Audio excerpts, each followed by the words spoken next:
തോമാശ്ലീഹായും ഭാരത പ്രേക്ഷിതത്വവും എന്ന പഠന പരമ്പരയുടെ 3-ാമത്തെ എപ്പിസോഡിലേക്ക് എല്ലാ പ്രേക്ഷകർക്കും സ്വാഗതം.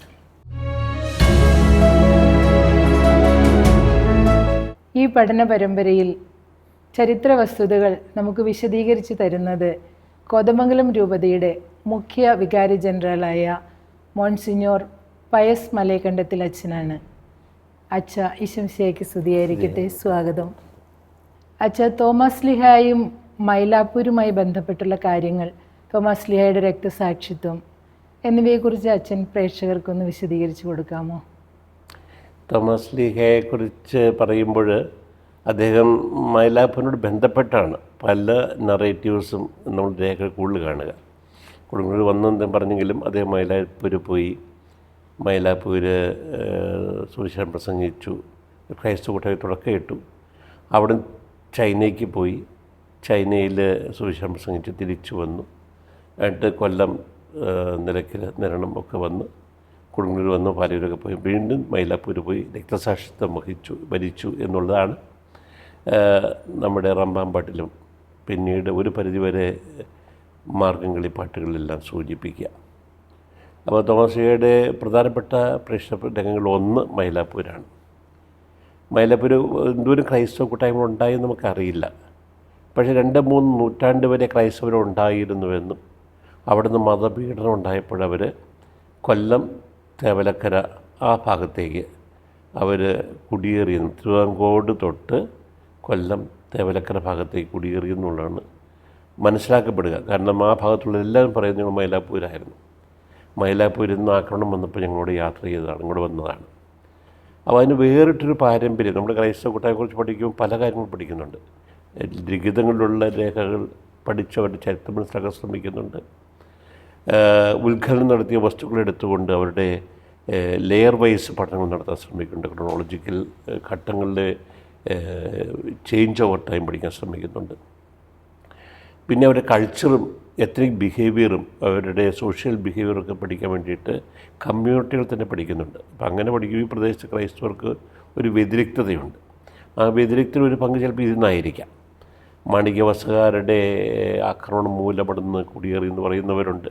മാണിക്യവസകാർ 8-ാം നൂറ്റാണ്ടിലാണ്. അപ്പോൾ ആ കാലഘട്ടത്തിൽ ആയിരിക്കില്ല, 3-ാം നൂറ്റാണ്ടായിരിക്കില്ല. 3-ാം നൂറ്റാണ്ട് കുടിയേറ്റം ഉണ്ടായി എന്നുള്ളത് മൈലാപ്പൂരിൽ നിന്ന് തിരുവിതാംകോട്, പിന്നെ നമ്മുടെ കൊല്ലം തേവലക്കര തുടങ്ങിയ ഭാഗത്തേക്ക് വന്നുള്ള അവരാ പാരമ്പര്യം വാമൊഴി പാരം സൂക്ഷിക്കുന്നുണ്ട്. മൈലാപ്പൂരിൻ്റെ പ്രത്യേകത എന്ന് പറഞ്ഞാൽ തോമാശ്ലീഹ രക്തസാക്ഷിത്വം മരിച്ച സ്ഥലമെന്നാണ്. തോമാശ്ലീഹാന് മുന്നം വന്നിട്ടുണ്ടാകാം. കാരണം ഇപ്പം നമ്മുടെ പോലീസ് രേഖകളും ചിലപ്പോൾ തോമാശ്ലീഹ യശോദ ബാറൂസൊക്കെ തോമാശ്ലീഹ മൈലാപ്പൂർ വന്നു എന്നാണ് പറയുക. ഈ നമ്മുടെ മറങ്ങാളിപ്പാട്ടത്തും റമ്പാമ്പാട്ടത്തും കേരളത്തിൽ വന്നിട്ട് കൊടുങ്ങല്ലൂർ വന്നിട്ട് മാലിയങ്കര വന്നിട്ട് മൈലാപ്പൂർ പോയി എന്നാണ് പറയുക. അപ്പോൾ ഏതായാലും അവിടെ ക്രൈസ്തവ കൂട്ടായ്മ വേണ്ടെങ്കിലും രക്തസാക്ഷിത്വം വഹിച്ച സ്ഥലം മൈലാപ്പൂരാണ്. അത് ജൂലൈ 3-നാണ്, കർക്കിടക 3-നാണ് റമ്പാമ്പാട്ട് പറയുക. നമ്മുടെ ഗ്രിഗോറിയൻ കലണ്ടറിൽ അവർ ജൂലൈ 3 വെച്ചിരിക്കുക. 772 തോമാശ്ലീഹ വന്ന ദിവസമായിട്ട് കണക്കാക്കപ്പെടുന്ന നവംബർ 21-നാണ്. മരിച്ചത് ജൂലൈ. അതുകൊണ്ട് ഭാരത പ്രവേശനം നവംബർ 21 ആഘോഷിക്കപ്പെടുന്നത്. പഴയ രേഖകളെല്ലാം നവംബർ 21 തോമാശ്ലീഹ വന്ന സ്ഥലം. മരിച്ചത് ജൂലൈ 3-നാണ്. അപ്പോൾ അത് ദുഃഖാനത്തിൽ നിന്നാണ് നമ്മൾ ആഘോഷിക്കുന്നത്. തോമാശ്ലീഹയെ കബറടക്കിയത് മൈലാപ്പൂരാണ്. അപ്പോൾ അതിനെക്കുറിച്ച് ഉള്ള പല രേഖകളിൽ പല വ്യത്യസ്തമായ കാഴ്ചപ്പാടുള്ളത്. നമ്മൾ ചരിത്രകാരനെ സംബന്ധിച്ചിടത്തോളം അതിനകത്ത് ഏതാണ് ശരിയെന്നുള്ള അപഗ്രഥനമാണ് നടത്താൻ പറ്റുള്ളൂ. പക്ഷേ മൾട്ടിപ്പിൾ സോഴ്സുകളുണ്ട്. ഒരു സോഴ്സ് പറയുന്നു അദ്ദേഹം കാളി വിഗ്രഹത്തിന് വേണ്ടി പൂജ നടത്താൻ സമ്മതിക്കാഞ്ഞിട്ട് അദ്ദേഹത്തെ വധിച്ചു എന്ന് പറയുന്നുണ്ട്. അന്ന് കാളി സങ്കല്പത്തിന് രൂപപ്പെട്ട് വന്നിട്ടില്ല, അപ്പോൾ സത്യാകാൻ ഇടയില്ല. വേറൊരെണ്ണം എംബ്രാൻ അദ്ദേഹത്തെ കുന്നം കൊണ്ട് കുത്തിയെന്ന് പറയുന്നു. പക്ഷേ പല രേഖകളിലും കാണുന്ന ഒരു ലോക്കൽ ഹണ്ടർ, പ്രാദേശിക വേട്ടക്കാരൻ അമ്പ് ചെയ്തപ്പോൾ അദ്ദേഹം മരിച്ചു വീഴുന്നതാണ്. വേറെ ചില കാഴ്ചപ്പാട് കുന്നം കൊണ്ട് കുത്തി എന്നുള്ളതാണ്. അപ്പം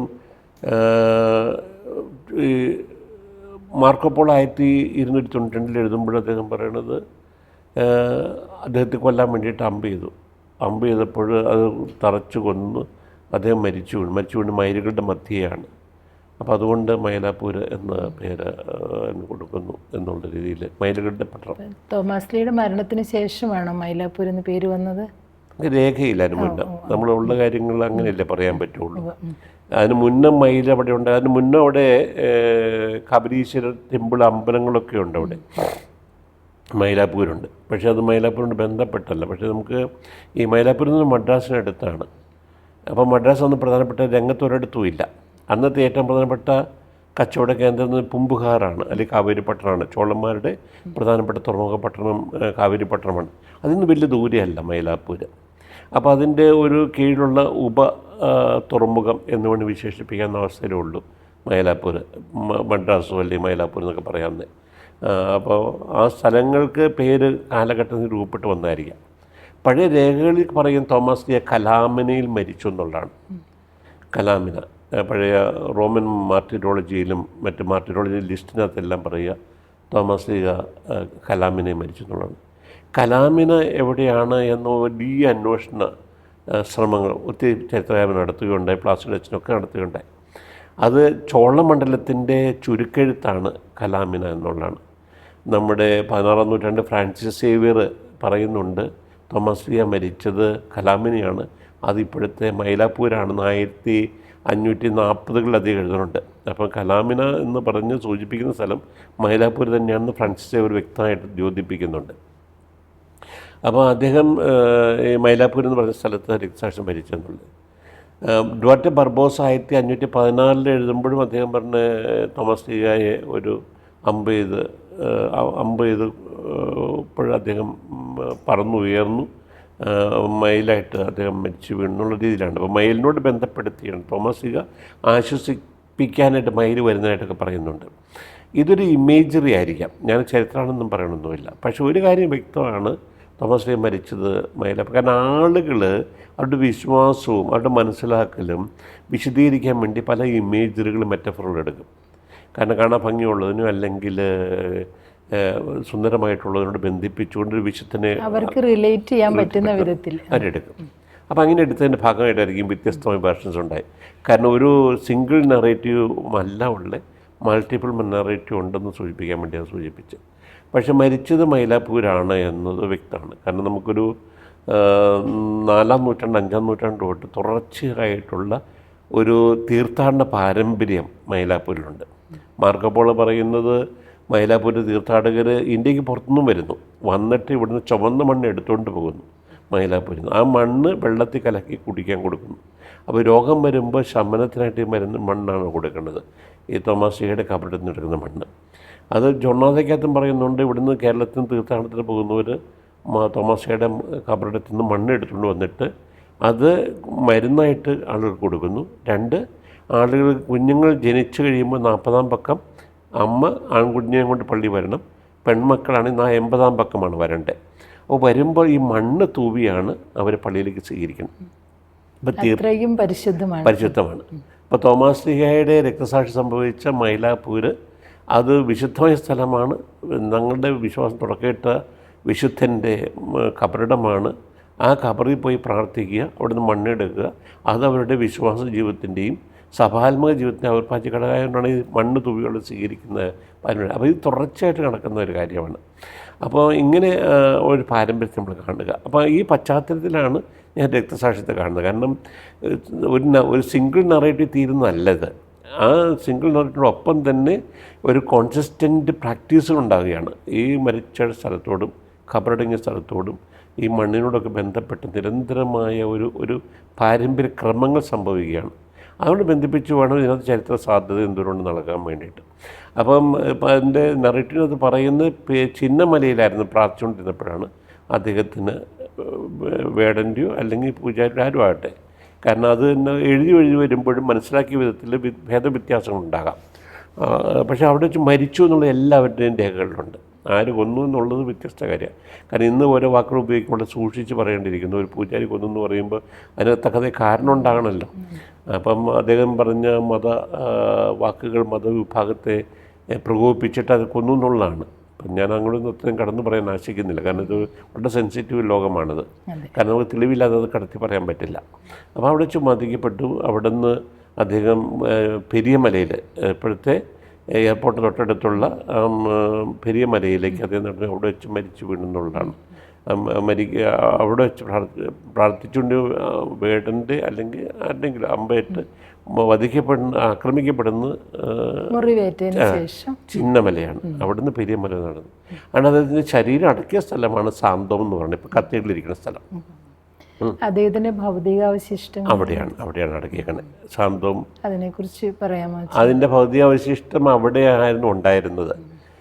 224 AD 224 ഈ സസാനിയൻ രാജാക്കന്മാർ ഭരിക്കാൻ തുടങ്ങി, പാർട്ടിൻ്റെ രാജാക്കന്മാരില്ലാതെ. അപ്പോൾ ആദ്യം അവർ 8 തുറമുഖങ്ങളുണ്ടാക്കി. ഒന്നുകിൽ പുനർജീവിപ്പിച്ചെടുത്തു അല്ലെങ്കിൽ പുതുതായിട്ട് തുടങ്ങി. അപ്പോൾ ഇന്ത്യയുടെ കച്ചവടം ബന്ധം ശക്തമാക്കാൻ വേണ്ടിയിട്ടാണ്. റോമൻ കച്ചവടം പതുക്കെ മന്യതയിലായി. പേർഷ്യ സാമ്രാജ്യമായിട്ടുള്ള കച്ചവടം ശക്തിപ്പെടുന്ന സമയം. ഈ സമയത്ത് തുർക്കിയോട്ടുള്ള കച്ചവടക്കാർ ഇന്ത്യയിലേക്ക് വരുന്നുണ്ട്. ഈ വരുന്ന ഘട്ടത്തിൽ യദേസയിൽ നിന്നൊരു കച്ചവടക്കാരൻ മൈലാപ്പൂരിൽ നിന്ന് തോമാസയുടെ കുറേ ഭൗതിക അവശിഷ്ടം, മുഴുവനല്ല കുറേ ഭാഗങ്ങൾ ഇവിടെ നിന്ന് യദേസയിലേക്ക് കൊണ്ടുപോയി. ഇതാണ് രേഖകളിലെല്ലാം കാണുക. 232 ഇദ്ദേഹം ഈ ഭൗതിക അവശിഷ്ടം ഇവിടുന്ന് കൊണ്ടുപോകണേ. അല്ല, തുർക്കിയിലെ യദേസയിലേക്ക്. തുർക്കിയിലെ യദേസയിൽ കൊണ്ടുപോയി ആദ്യം പട്ടണത്തിന് പുറത്ത് അത് സ്ഥാപിച്ചു, പിന്നീട് അത് പട്ടണത്തിനുള്ളിൽ സ്ഥാപിച്ചു. അന്ന് യദേസ ക്രൈസ്തവ വിശ്വാസത്തിൻ്റെ ഈറ്റില്ലമാണ്.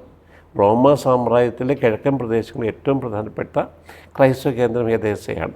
നമ്മുടെ വിശുദ്ധ എഫ്രൈമിൻ്റെ നാടൊക്കെ, വിശുദ്ധ എഫ്രൈമിൻ്റെ യദേസയിൽ വലിയൊരു തിയോളജിക്കൽ സ്കൂളുണ്ട്. അപ്പം ഈ യദേസ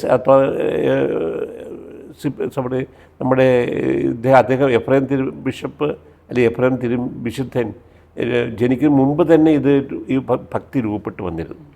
അതുകൊണ്ടാണ് തോമസ് സെൻട്രിക് ട്രഡീഷൻസും പൈതൃകങ്ങളെല്ലാം യദേസയെ കേന്ദ്രീകരിച്ച് രൂപപ്പെട്ടു വന്നത്.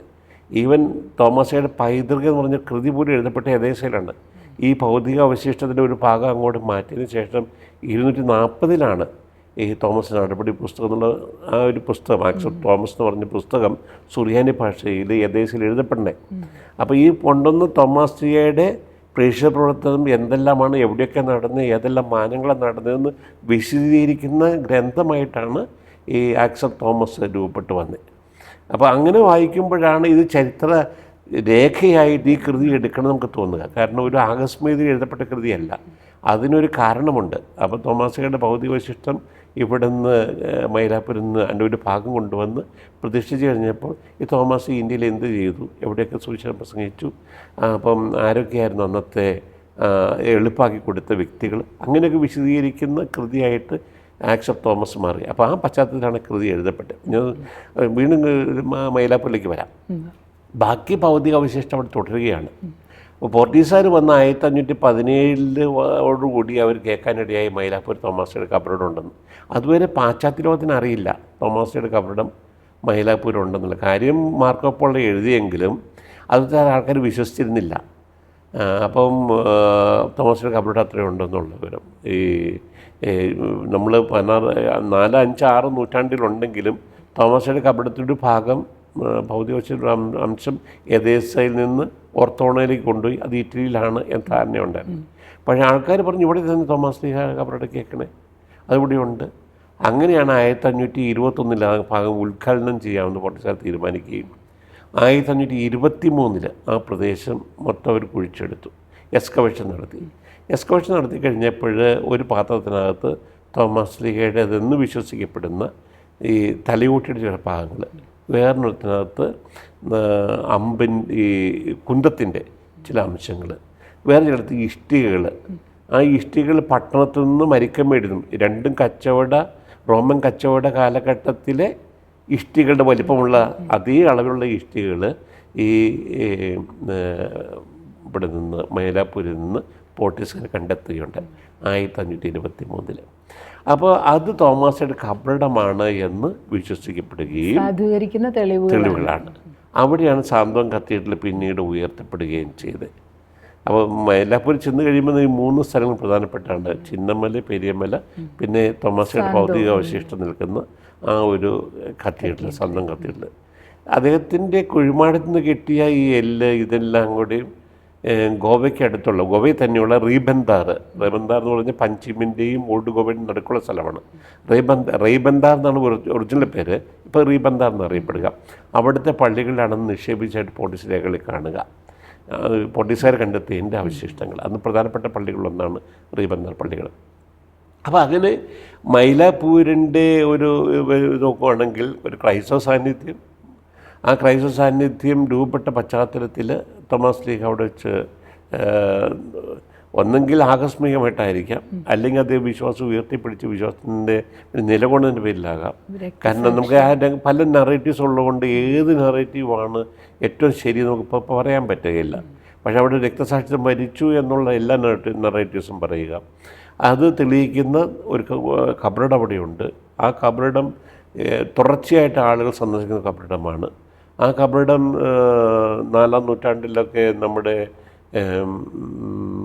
തൊട്ട് എങ്കിലും നമ്മുടെ സുറിയാനി രേഖകളിലും നമ്മുടെ പാശ്ചാത്യ രേഖകളിലെല്ലാം തീർത്ഥാടകർ സ്ഥിരം വരുന്നതായിട്ട് 6-ാം നൂറ്റാണ്ടിൽ ജീവിച്ചിരുന്ന ഗ്രിഗോറിയോ ടൂൾസ് എന്ന് പറയുന്നത് ഈ മെറവിഞ്ചിയൻ രാജാക്കന്മാരെക്കുറിച്ച് ഏറ്റവും ആധികാരികമായ കൃതി എഴുതിയ ബിഷപ്പാണ് ടൂറിലെ ഗ്രിഗറി മെത്രാൻ. അദ്ദേഹത്തിൻ്റെ കൃതിയാണ് ഇന്ന് സെക്യുലർ ഹിസ്റ്റോറിയൻസ് മെറവിഞ്ചിയൻസിനെ കുറിച്ച് പഠിക്കാനായിട്ട് ഉപയോഗിക്കുന്ന ആധികാരിക ഗ്രന്ഥം. അദ്ദേഹം പറയുന്നത് തോമസ് ലീഗ കബറടങ്ങിയിരിക്കുന്നത് ഈ കലാമിനെയാണ് പറഞ്ഞാൽ മൈലാപ്പൂര്. ഞാൻ നേരത്തെ പറഞ്ഞു ഫ്രാൻസിസ് സേവിയർ തന്നെ വ്യക്തമാക്കിയായിരുന്നു കലാമിനെയും മൈലാപ്പൂർ ഒന്ന് തന്നെയാണ് വ്യക്തമാക്കിയുണ്ടായി.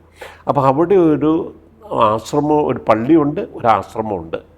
അത് സുറിയാൻ രേഖകളിൽ ബത്തൂമ എന്ന പേരിൽ അറിയപ്പെടുന്നത്. ബത്തൂമ എന്ന ഹൗസ് ഓഫ് തോമസ് എന്ന പേരിൽ, തോമസിൻ്റെ ഹൗസ്. അപ്പോൾ അവിടെ മൊണാസ്ട്രി ഉണ്ട്. ഇദ്ദേഹത്തിൻ്റെ കബറിടത്തിൽ തിരി കത്തിക്കുന്നുണ്ട്, എന്നും തിരി കത്തിക്കുന്നുണ്ട്. അപ്പോൾ ഈ വിവരങ്ങളെല്ലാം ഗ്രിഗോറിയോ ടൂൾസിന് കിട്ടിയത് തെയോദോറസ് എന്ന് പറയുന്ന ഒരു മനുഷ്യനാണ്. രേഖകളും അദ്ദേഹം സൂചിപ്പിക്കുകയാണ്, ഇന്ന ആളിൽ നിന്നാണ് എനിക്ക് ഇൻഫർമേഷൻ കിട്ടിയിരിക്കുന്നത്. അദ്ദേഹം ചുമ്മാ ഊഹ എഴുതുന്നതല്ല. അപ്പം സോഴ്സ് ഇൻഡിക്കേറ്റ് ചെയ്തിട്ട് ആർക്ക് വേണമെങ്കിലും ചലഞ്ച് ചെയ്യാം. ആ സോഴ്സ് പറയുന്നത് തെറ്റാണെന്ന് ഇൻഡിക്കേറ്റ് ചെയ്യുക. ആ കാലഘട്ടത്തിൽ അദ്ദേഹം എല്ലാം ജീവിച്ചിരിക്കുമ്പോൾ തന്നെ, ഈ തെയോദോറസൊക്കെ ജീവിച്ചിരിക്കുമ്പോഴാണ് ഈ സോഴ്സിൽ നിന്ന് എനിക്ക് ഇൻഫർമേഷൻ കിട്ടിയത്. അത് വെച്ച് തോമസിൻ്റെ കബറിടം അവിടെ നിൽക്കുന്നത്. അവിടെ പള്ളിയുണ്ട്, അവിടെ മൊണാസ്ട്രി ഉണ്ട്, അവിടെയൊന്നും തിരി കത്തിക്കുന്ന പാരമ്പര്യമുണ്ട്. ഇത് 594 ഗ്രിഗറി മെത്രാൻ മരിക്കുന്നത്. ഈ കാര്യം ആരും ചോദ്യം ചെയ്തിട്ടില്ല. ഇല്ല, കാരണം അദ്ദേഹത്തിൻ്റെ ആ ഒരു രേഖകൾക്കെല്ലാം വിശ്വസനീയതയുണ്ട്. ഈ ക്രെഡിബിലിറ്റി, നമ്മൾ സോഴ്സുകളുടെ ക്രെഡിബിലിറ്റിയാണ് ഒരു വസ്തുത ചരിത്രപരമായിട്ട് എടുക്കണോ തീരുമാനിക്കാൻ സഹായിക്കുന്നത്. ഇപ്പം ഞാൻ പറഞ്ഞ രേഖകളെല്ലാം ക്രെഡിബിൾ സോഴ്സുകൾ വെച്ചിട്ടാണ്. ഞാൻ വെറുതെ ഊഹാപോഹം പറയുന്ന വെച്ചുകളല്ല. ഈ പറയുന്ന ചരിത്രകാരന്മാർ അല്ലെങ്കിൽ ഇവരെല്ലാം അത് ചരിത്രത്തിലെ ഏറ്റവും ആധികാരികമായി പറഞ്ഞിട്ടുള്ളവരും അല്ലെങ്കിൽ അധികാര സെക്യുലർ ഹിസ്റ്റോറിയൻസ് അംഗീകരിക്കപ്പെട്ടവരുടെയോ സോഴ്സുകൾ ഇൻഡിക്കേറ്റ് ചെയ്തിട്ട് ഞാൻ പറയാം. അപ്പോൾ അദ്ദേഹത്തിൻ്റെ ഞാൻ സൂചിപ്പിച്ച് അദ്ദേഹം തിരി കത്തിക്കുന്ന പാരമ്പര്യം 16-ാം നൂറ്റാണ്ട് വരെ നമ്മൾ കാണുന്നുണ്ട്. അത് നമ്മൾ മാർക്കോപ്പോള പറയുമ്പോഴുണ്ട്.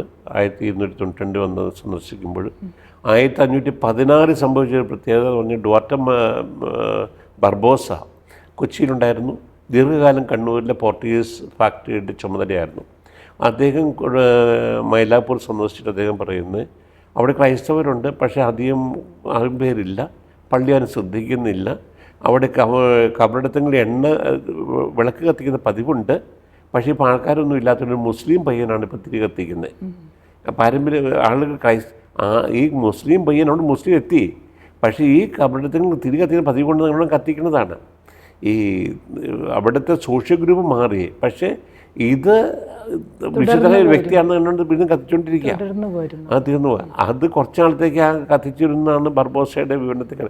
അത് കഴിഞ്ഞ് 2 വർഷം കഴിഞ്ഞപ്പോഴാണ് അത് പോർട്ടുഗീസുകാർ ഏറ്റെടുത്തിട്ട് അത് വീണ്ടും അതിൻ്റെ പ്രാധാന്യം മനസ്സിലാക്കി അത് പിന്നെ ചാപ്പലാക്കി ഉയർത്തുകയും പഴയതെല്ലാം പുതുക്കി പുതിയ പള്ളിയായിട്ട് പണിയുകയും അതിന് ഉയർത്തുകയൊക്കെ ചെയ്തിരിക്കുന്നത്. അപ്പോൾ ഞാൻ സൂചിപ്പിച്ച് കണ്ടിന്യൂറ്റി ഓഫ് ട്രഡീഷനാണ്, കോൺസിസ്റ്റൻസിയാണ്. ഈ പാരമ്പര്യങ്ങൾ ഇടയ്ക്ക് വെച്ച് മുറിഞ്ഞിട്ട് പുതുണ്ടാക്കുന്നതല്ല. ആ പാരമ്പര്യ തുടർച്ച സൂചിപ്പിക്കുന്നതിന് സത്യമുണ്ടെന്നുള്ളതാണ്. അതിനകത്ത് ചരിത്ര യാഥാർത്ഥ്യം ഉണ്ടെന്നുള്ളതാണ്.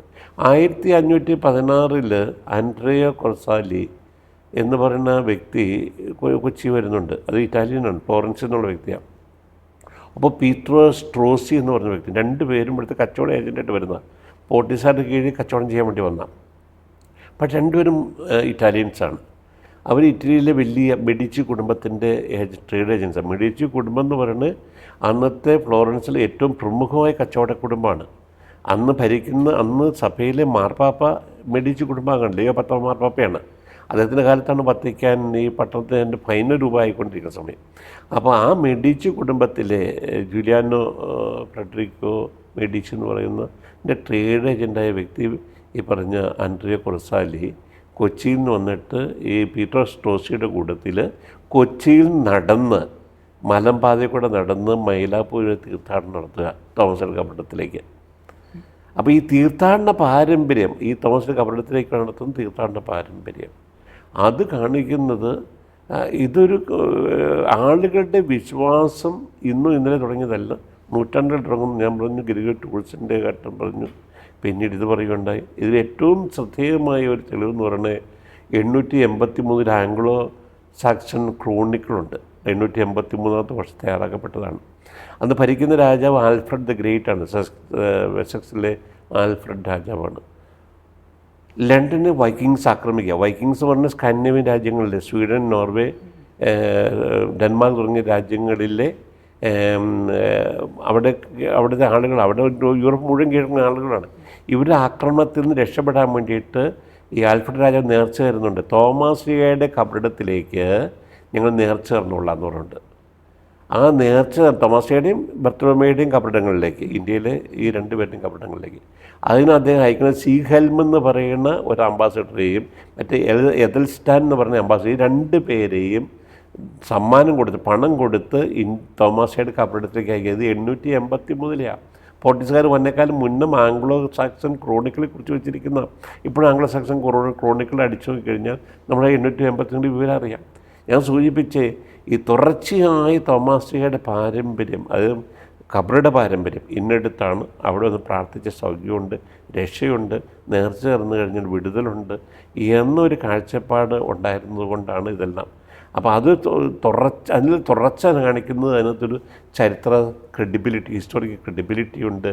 അതിൽ ചരിത്രം തന്നെ അറിഞ്ഞിട്ടാണെന്ന് നൂറ്റാണ്ടുകളിലൂടെ ഉള്ള തുടർന്നു പോരുന്നു. അപ്പോൾ അതുകൊണ്ട് തോമസ് എന്ന പേരാണ് ഇംഗ്ലണ്ടിലെ ഏറ്റവും 2ാമത്തെയും 3ാമത്തെയും ഏറ്റവും പ്രധാനപ്പെട്ട പേര്. Thomas Beckett, Thomas More, Thomas ഏറ്റവും പ്രധാനപ്പെട്ട പേരാണ്.